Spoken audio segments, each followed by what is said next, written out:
मैं बहुत मोटी थी, इसलिए कहीं शादी नहीं हो रही थी। फिर मेरे लिए बहुत ही हैंडसम और अमीर लड़के का रिश्ता आया। शादी के बाद वह रोज रात को मुझे दूध का गिलास देता और मैं उसे पीकर अपने होश खो बैठती। सुबह मेरे शरीर पर दांतों के निशान होते। ये राज जानने के लिए एक रात मैंने दूध नहीं पिया और सोने का नाटक करने लगी। फिर उस रात मेरे साथ जो हुआ उसने मेरी कमर तोड़ दी, क्योंकि मेरी पति के जगह मेरा नाम सोमन है। मैं दुल्हन बनी अपने पति के साथ स्टेज पर बैठी हुई थी। उस वक्त मैं बेहद नर्वस थी। मैं अपनी किस्मत पर विश्वास नहीं कर पा रही थी। शायद इसलिए मैं हद से ज्यादा बदहौसी का शिकार थी। दुल्हन बनी स्टेज पर बैठी हुई मुझे लग रहा था कि सामने बैठे बाराती मुझे देखकर शायद मेरी किस्मत पर जलन कर रहे हैं। देखो, इस मोटी की किस्मत कैसी जागी है। एक खूबसूरत हैंडसम नौजवान जो कि बहुत अमीर है, उसका नसीब बन चुका है। मुझे लग रहा था कि सामने बैठे सब लोग सिर्फ मेरे ही बारे में बात कर रहे हैं, या तो मेरे पति को देखकर उसकी किस्मत पर अफसोस कर रहे हैं कि कैसा हैंडसम नौजवान है, और उसे इस मोटी लड़की में आखिर नजर ही क्या आया था, या फिर मेरी किस्मत पर हैरान रहे थे कि इतना खूबसूरत पति इस मोटी को कैसे मिल गया। यह सवाल तो मैंने भी खुद से उस समय किया था जब मेरा रिश्ता रीतू से टीतू से हुआ था। काफी देर तक शीशे के सामने खड़े मैं अपने पूरे शरीर को देखती रही, जो बिल्कुल बेढंग सा था। मैं इतनी खूबसूरत भी नहीं थी कि कोई मेरे हुस्न पर फिदा होता। मैं एक आम सख्त सूरत की लड़की थी, और उस पर मेरा मोटापा और बेडपन मुझे इस कदर बदसूरत कर चुका था कि कोई भी आंख भर के मुझे देखता तक नहीं था। मेरे लिए तो कोई ठीक ठाक घर का भी रिश्ता आ जाता तो मेरी माँ खुशी से मुझे विदा कर देती। उस समय शायद मैं इतनी परेशान न होती, ना ही इतनी बदहवास होती जितनी कि मनोज से शादी होने पर हो रही थी, क्योंकि मैं जानती थी कि मेरे लिए किसी भी शहजादे का रिश्ता नहीं आएगा। लेकिन जब मेरे लिए मनोज का रिश्ता आया तब मेरे होश उड़ गए थे। मनोज अपनी माँ के साथ खुद मुझे देखने आया था। मुझे लगा था कि वह लोग मुझे देखते ही उठकर चले जाएंगे, जैसे कि अब तक मेरे आने वाले रिश्ते मुझे देखकर उठकर चले जाते थे। लेकिन इस बार ऐसा नहीं हुआ था। वह लोग मुझे पसंद कर गए थे। सुनने में आया था कि मैं मनोज को बेहद पसंद आई हूँ। मुझे लगा शायद मेरे कानों ने कुछ गलत सुना है। मेरी छोटी बहन मुझे यह बता रही थी, और खुशी से उसने मेरे में मिठाई का टुकड़ा डाला था। उसने कहा था, दीदी, मनोज तो आप पर फिदा हो गए हैं। यह कहकर उसने खुशी से मुझे गले लगा लिया, और मैं हक्का बक्का उसे देख रही थी। यह कैसे मुमकिन था? वह तो एक बहुत ही हैंडसम नौजवान था, ऊपर से दौलतमंद भी था। ना तो वह गरीब था, ना उसमें कोई ऐसी कमी थी कि वह मुझ जैसी लड़की को पसंद करता। ना ही मैं कोई बहुत ज्यादा दौलतमंद थी कि वह लालच में यह सब करता। इस रिश्ते को लेकर मेरे अंदर कई सवाल उठ रहे थे। क्यों मुझे पसंद करने लायक कुछ नहीं था? मैं खड़ी हुई और आईने के सामने जाकर खुद को गौर से देखने लगी। अपने हाथों से अपने चेहरे के हर नक्शे को छूने लगी। आम से नैन नक्श, आंखें भी छोटी छोटी। मेरे चेहरे पर ऐसा कुछ भी तो नहीं था जिस पर मनोज का दिल आता। फिर मैंने अपने शरीर को देखा, जो कि मोटापे की वजह से इधर उधर से फैल गया था और बेढंग सा हो गया था। रंगत भी कोई जरूरत से ज्यादा सफेद नहीं थी। मनोज की जगह कोई मामूली शकल सूरत का गरीब लड़का भी मुझे पसंद करता तो शायद मुझे इतनी हैरत ना होती। खैर, मेरी शादी भी जल्दी हो गई। अपनी शादी वाले दिन मैं बेहद नर्वस हो रही थी, बे बेतवस थी। न जाने क्यों मुझे यह सब अपनी खुश नसीबी नहीं लग रही थी। ऐसा लग रहा था कि जैसे बात कुछ और है। जरूर अंदर ही अंदर कुछ ऐसी खिचड़ी पक रही थी जिसकी मुझे खबर नहीं थी, क्योंकि मैंने मनोज के चेहरे पर एक पल के लिए भी मुस्कुराहट नहीं देखी थी। खुशी का ऐसा कोई रंग नहीं देखा था जो कि दूल्हे के चेहरे पर होता है। जैसे जैसे समय गुजर रहा था, मेरा दिल डर के मारे कांप रहा था। हो सकता है कि जीतू के घर वालों ने जबरदस्ती मुझसे शादी तय किए हों। पता नहीं वह मेरे साथ क्या सलूक करेगा। शायद शब्दों से मुझे बेइज्जत करेगा, मुझे मेरी कमियां दिखाएगा। लेकिन जो कुछ मनोज ने मेरे साथ किया, मेरे वहां और गुमान में भी नहीं था कि मर्द का यह रूप भी हो सकता है। शादी का फंक्शन खत्म हुआ था और मैं विदा होकर बड़ी सी गाड़ी में बैठकर मनोज के बंगले में आ गई थी। बहुत ही बड़ा और खूबसूरत कमरा था जहां मुझे लाकर बिठाया गया था। वैसे तो मेरी सास और ननद सभी मुझसे चाहत से दिख रहे थी।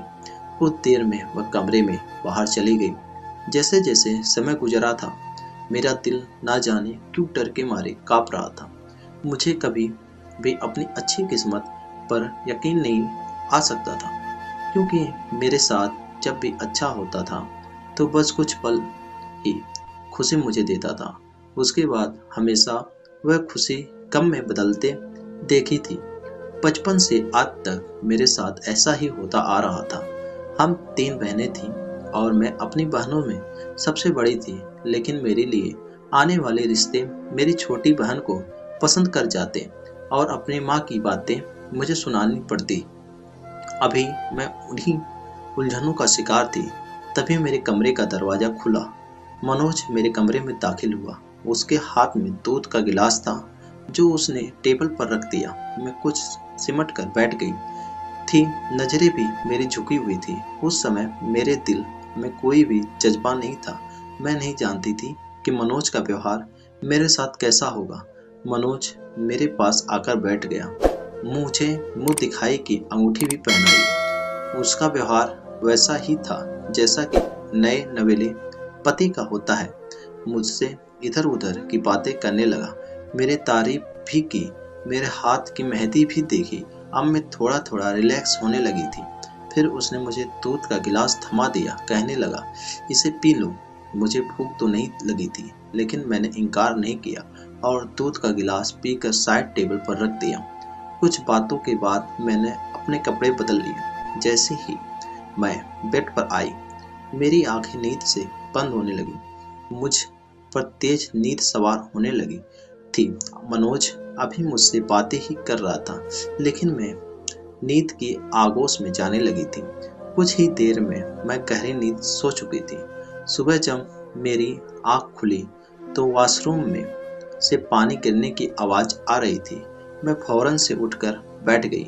मेरा सिर अभी चकरा रहा था। मैंने सामने घड़ी की तरफ देखा तो 9 बज रहे थे। मेरी आंखों में अभी तक नींद का असर था। रात में मैं नींद में थी, लेकिन इतना जान चुकी थी कि मनोज मुझसे अपना हक वसूल कर चुका है। इस बात का थोड़ा सा दुख तो हुआ कि मनोज ने सोते हुए ही मेरे साथ सुहागरात मना ली थी।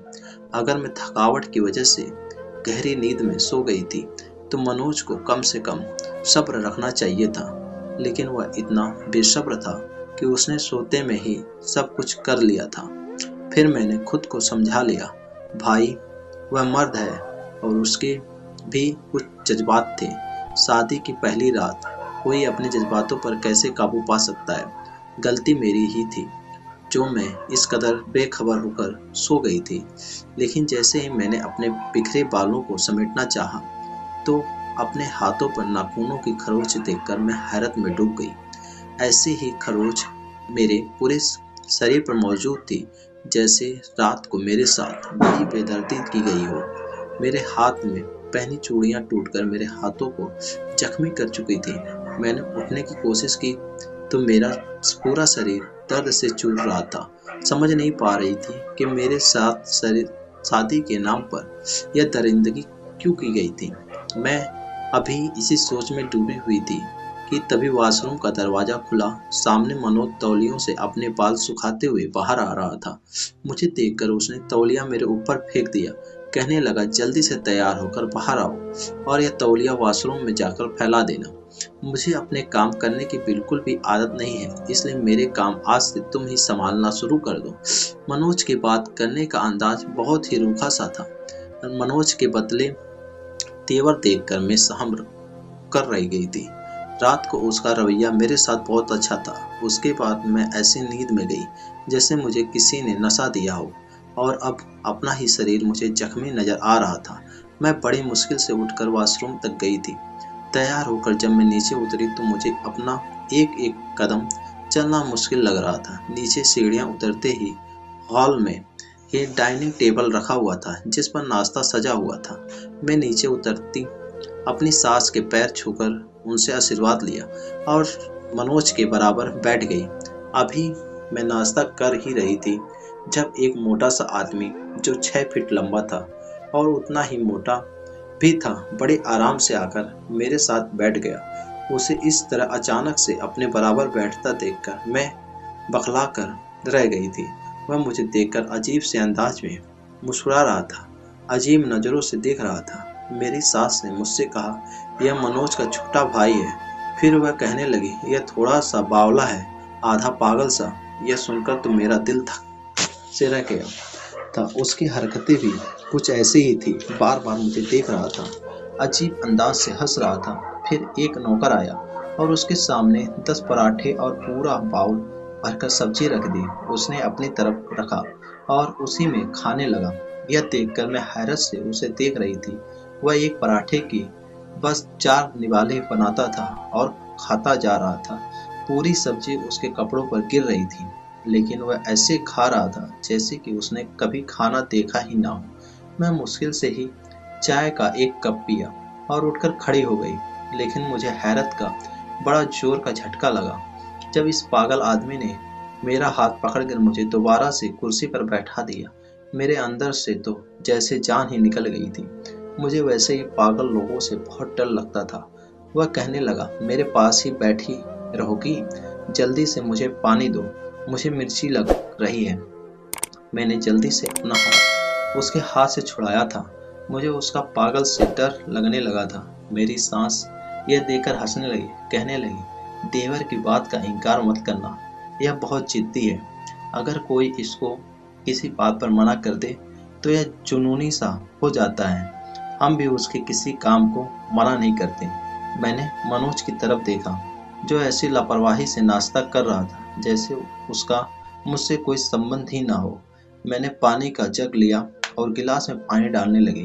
अभी मैं पानी डाल ही रही थी कि उसने जग मेरे हाथ से छीना और वैसे ही जग मुंह को लगाकर पीने लगा। उसके खाने पीने का अंदाज बिल्कुल जंगली जैसा था। वह जग से पानी पी रहा था और पानी उसके मुंह से बहकर उसके कपड़ों को भी भिगो रहा था। उसे देखकर ही मुझे घिन आ रही थी। रात को मनोज मुझे फिर दूध का गिलास थमाने लगा, कहने लगा, यह लो पी लो। मैंने वह दूध का गिलास पकड़कर साइड पर रख दिया। मैंने कहा, इस दूध में क्या चीज है? मेरी बात सुनकर वह एकदम से चौंक गया था। कहने लगा, क्या मतलब? दूध है और क्या है? मैंने कहा, कल इसे पीने से गहरी नींद आई थी। मैं चाहकर भी कल जाग नहीं पाई थी। मेरी बात सुनकर वह मुस्कुराने लगा और बोला, यह लो। यह तो तुम्हें पता होगा कि तुम कितनी रातों से जाग रही थी, जो कल तुम लेटते ही सो गई। खैर, यह मेरी माँ ने दिया है। वह कहती, अगर औरत दूध पीकर सोए तो बच्चा खूबसूरत पैदा होता है और उन्हें अपना पोता या पोती बहुत ही खूबसूरत चाहिए। यह कहकर मनोज ने दूध का गिलास साइड टेबल से उठाया और मेरे होठों को लगा दिया।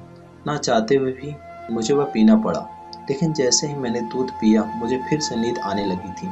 कुछ ही देर बाद मैं नींद में जा चुकी थी। सुबह मेरा फिर वैसा ही हाल था जैसा कि शादी की पहली रात हुआ था। मैं अपने अंदर बहुत ज़्यादा कमजोरी महसूस कर रही थी। मेरे गर्दन पर दांतों के निशान थे उस समय मेरे कमरे में कोई भी नहीं था। तैयार होकर जब मैं बाहर आई तो हॉल में मेरा देवर, मेरी सास और ननद नाश्ता कर रहे थे। मनोज कहीं भी नजर नहीं आ रहा था। अपने देवर को देखकर तो मेरा दिल ही नहीं चाहा कि टेबल पर बैठकर नाश्ता भी करूं। लेकिन मेरा देवर मुझे देखकर मुस्कुराने लगा। मेरी सास कहने लगी, आओ बैठो नाश्ता करो। मैं अपनी नंद के बराबर में बैठ गई। मेरा देवर लगातार मुझे ही देख रहा था और रोटी पर रोटी अपने अंदर उतार रहा था। मेरी सास और नंद नाश्ता कर चुकी थी, इसलिए उठकर चली गई। मजबूरन मैं अकेली ही टेबल पर बैठी थी जब देवर ने एक ऐसी बात मुझसे कही कि मैं दंग रह गई। ऐसी बात कोई भी आदमी नहीं कर सकता। यह बात तो बस पति जानता है या फिर वह लड़की, कोई तीसरा आदमी नहीं जान सकता। पर मेरा देवर कैसे जानता था? अब वह मुझे देखकर हंस भी रहा था। मेरी हालत अजीब सी होने लगी थी। मैंने सब कुछ वहीं छोड़ा और अपने कमरे में आकर बैठ गई। यह सोचने लगी कि रात को मुझे मनोज नशे वाला दूध क्यों पिलाता है। मैं उसकी पत्नी थी और वह मुझ पर पूरा हक रखता था। वह मेरे होशो हवास में भी मेरे साथ संबंध बना सकता था। फिर मुझे नशे में रखना क्या क्या मकसद था? और फिर मेरे देवर का ऐसी बात कह देना जो सिर्फ पति पत्नी के बीच होती है, वह बात देवर तक कैसे पहुंची थी? और वह भी ऐसा आदमी जो कि आधा पागल था। मेरा सर पूरी तरह से चक्कर खाने लगा था। मैं नहीं जानती थी कि मेरे साथ क्या हो रहा है। मुझे कुछ ठीक नहीं लग रहा था। रात को जब मनोज ने मुझे दूध का गिलास दिया तो मैंने आज साफ मना कर दिया। मैंने कहा, आज मैं हरगिज यह दूध नहीं पीऊंगी। इसमें यकीनन नशे की चीज है। उसने गिलास मेरे मुंह को लगाया तो मैं पीछे हट गई और हाथ से गिलास पीछे कर दिया। मैंने कहा, नहीं मनोज, आज मैं किसी भी कीमत पर यह दूध नहीं पीऊंगी। मेरा यह कहना था कि मनोज गुस्से से बिखर सा गया था। कहने लगा, क्यों नहीं पियोगी? देखो, मैं बहुत ही जुनूनी टाइप का इंसान हूँ और तुम बिना नशे के मेरा जुनून सह नहीं सकती। तुमसे शादी करने का मेरा मकसद भी यही था। मैं जानता था कि कोई भी नाजुक शरीर की लड़की मेरी इच्छाओं को पूरा नहीं कर सकती, इसलिए मैंने तुमसे शादी की है। इसलिए चुपचाप से जो कहता हूँ उस पर इनकार मत करो और चुपचाप यह दूध पियो। मैं यह तुम्हें बता रहा हूँ।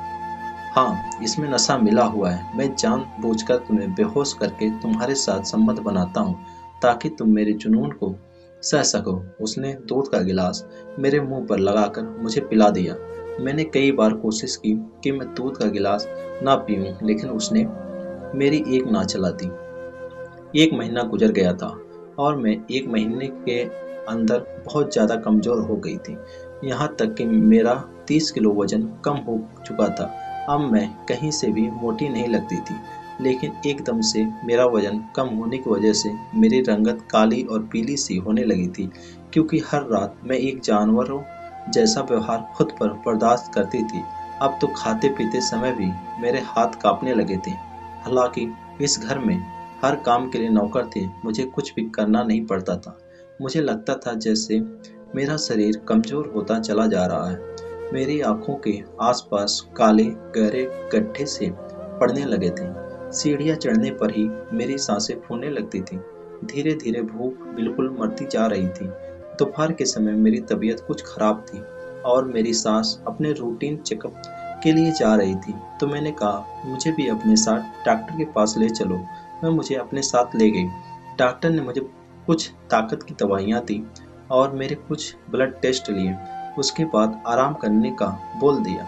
मेरी सास और ननद आम रिवायत टाइप की नहीं थी कि मुझ पर रोक टोक करती, काम की जिम्मेदारियां डालती, बल्कि उन्हें तो इस बात से भी मतलब नहीं था कि उनके इतने हैंडसम बेटे ने एक मोटी और आम सी शकल सूरत की लड़की से शादी क्यों की थी।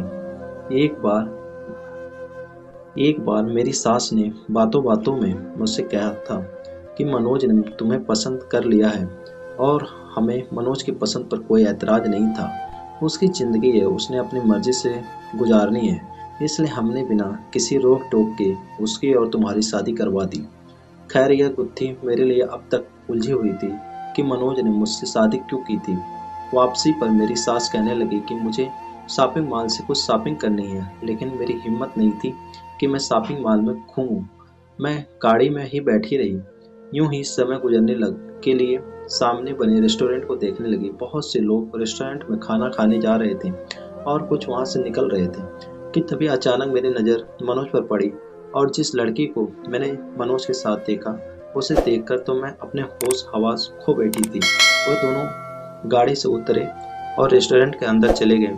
मेरी गाड़ी दूसरे मेन रोड पर थी और मॉल के सामने खड़ी थी। मेरी सास मॉल के अंदर जा चुकी थी। मैं गाड़ी से नीचे उतरी, रोड क्रॉस किया और उस रेस्टोरेंट में चली गई जहाँ पर मनोज और वह लड़की गए थे। जहाँ वह बैठे थे, दोनों की मेरी तरफ से पीठ थी। मैं खामोशी से पिछली सीट पर बैठ गई और ऐसे बैठी कि मेरी पीठ ही उनकी तरफ थी। जो बातें मैंने उनके मुंह से सुनी, वह सुनकर मेरा दिमाग चकरा गया था।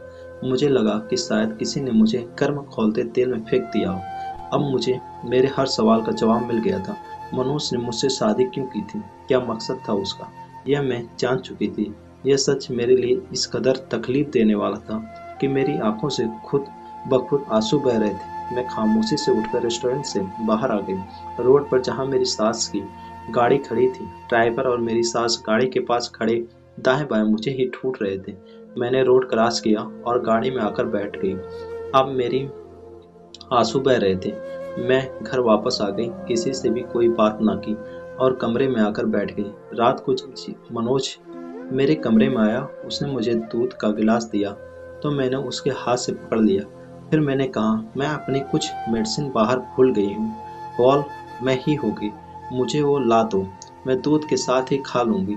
इस 1 महीने में मैं चुपचाप उसकी हर बात मान रही थी, इसलिए अब उसे लगा कि शायद मैं वह दूध पी लूँगी।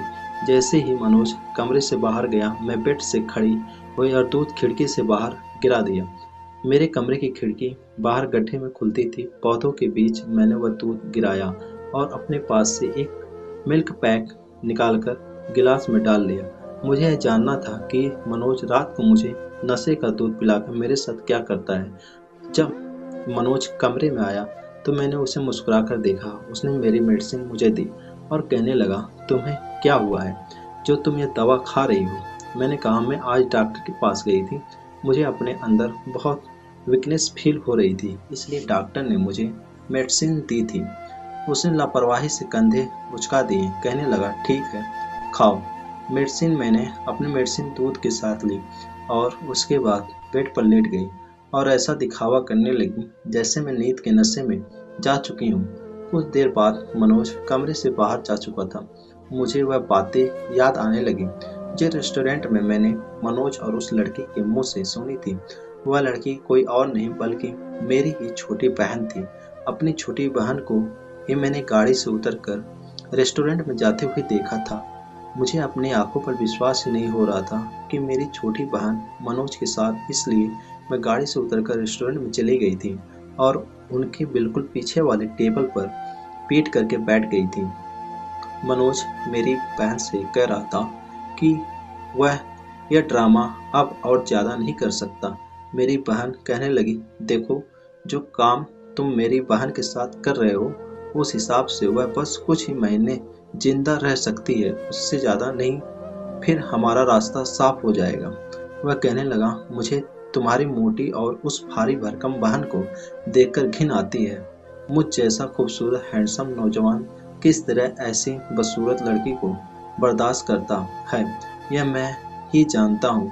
तुम खुद को देखो, तुम कितनी खूबसूरत और हसीन हो, और अपनी बहन को देखो जो तुम्हारे पैर के नाखूनों के बराबर भी नहीं। बस मेरी मजबूरी यह है कि तुम्हें पाने के लिए मुझे उसे अपनाना पड़ा। यह मेरी तुमसे मोहब्बत की हद है।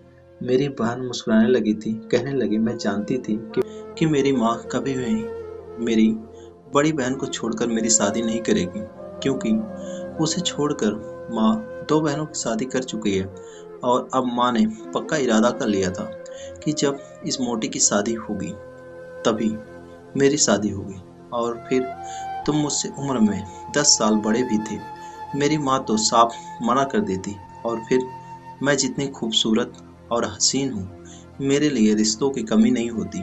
इसलिए मैंने सोचा, चलो मेरी बहन वैसे तो किसी काम की नहीं, अगर वह मेरे काम यूं आ सकती है तो क्या नुकसान है। कुछ ही महीनों में वह मर जाएगी और फिर तुम अपना रिश्ता मेरे लिए भेज देना। माँ फिर इस रिश्ते के लिए मना नहीं करेगी, क्योंकि तुम उनके देखे भाले हो गए और मैं भी जिद करके माँ को मना ही लूंगी। मैं अपनी बहन की बातें सुनकर हैरान थी। उसने मुझे अपनी शादी करने के लिए इस्तेमाल किया था। मैं बेड पर आंखें बंद करके लेटी हुई थी, ऐसा दिखावा कर रही थी कि मैं सो गई हूँ कि तभी कमरे का दरवाजा खुला।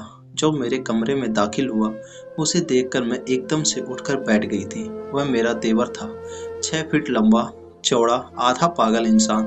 उसने कमरे का दरवाजा बंद किया और मुस्कुराते हुए मेरे पास आने लगा।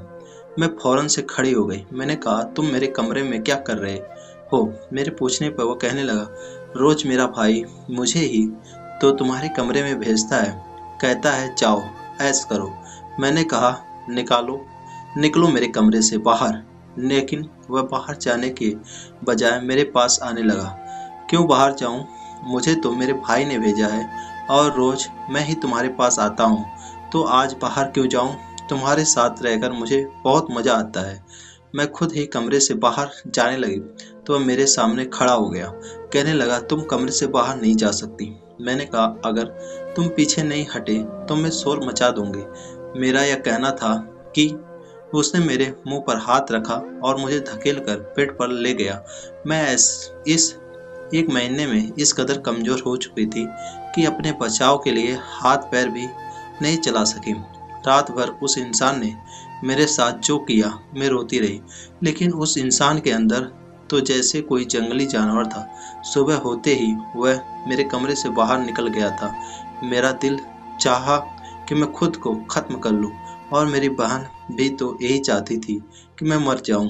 अपने फायदे के लिए उसने मेरी जिंदगी नरक बना दी थी, मुझे बर्बाद कर दिया था। मैं यही सोच रही थी कि तभी मेरे मोबाइल पर बेल बजने लगी। जब मैंने फोन उठाया तो मेरे डॉक्टर का फोन था। कहने लगी, तुम्हारी रिपोर्ट्स आ चुकी है, तुम्हें स्लो पॉइजन दिया जा रहा है जो कि तुम्हारे शरीर में फैलने लगा है। अगर उसका इलाज नहीं करवाया तो तुम मर सकती हो। मर तो मैं गई ही थी। मेरी छोटी बहन, जिसे मैं मासूम सी गुड़िया समझती थी, उसने कितना भयानक खेल खेला मेरे साथ। वह एक बार मुझसे कह देती कि उसे मनोज से शादी करनी है तो मैं खुद अपनी माँ से कहकर मनोज की और उसकी शादी करवा देती। हम 4 बहनें थीं। चारों बहनें में मैं बड़ी थी और मेरी दोनों बहनों की शादी हो चुकी थी। रेनू सबसे छोटी थी और उसने यह किसी भयानक चाल मेरे साथ चली थी। मुझे एक बार बता देती तो मैं उसकी भी शादी करवा देती। मेरे अंदर तो वैसे भी शादी करने का कोई अरमान ही नहीं बचा था। मैं अपनी माँ के साथ अपनी जिंदगी काट लेती, लेकिन रेनू ने जो किया उससे मेरा रिश्तों से भरोसा ही उठ गया था। मैंने अपना सामान पैक किया और खामोशी से एक एनजीओ में चले गई और लोगों की सेवा करना अपने जीने का मकसद बना लिया। मैं नहीं चाहती थी कि मेरी बहन ने मनोज से शादी की या नहीं। लोग मेरे बारे में क्या सोचते होंगे, मगर मैं सोचती हूँ जो पाप और जिल्लत की जिंदगी मैं वहाँ गुजार रही थी वह और नहीं गुजार सकती थी। अगर मैं सच्चाई सबको बता भी देती तो कोई फायदा नहीं था। यहाँ पर सच सुनना कोई भी नहीं चाहता। वह मुझे अपनी जिंदगी से दूर करना चाहती थी, मेरी जान लेना चाहती थी। मैंने खुद ही उसका रास्ता साफ कर दिया, क्योंकि आज भी मेरे दिल में मेरी बहन के लिए मोहब्बत बाकी थी।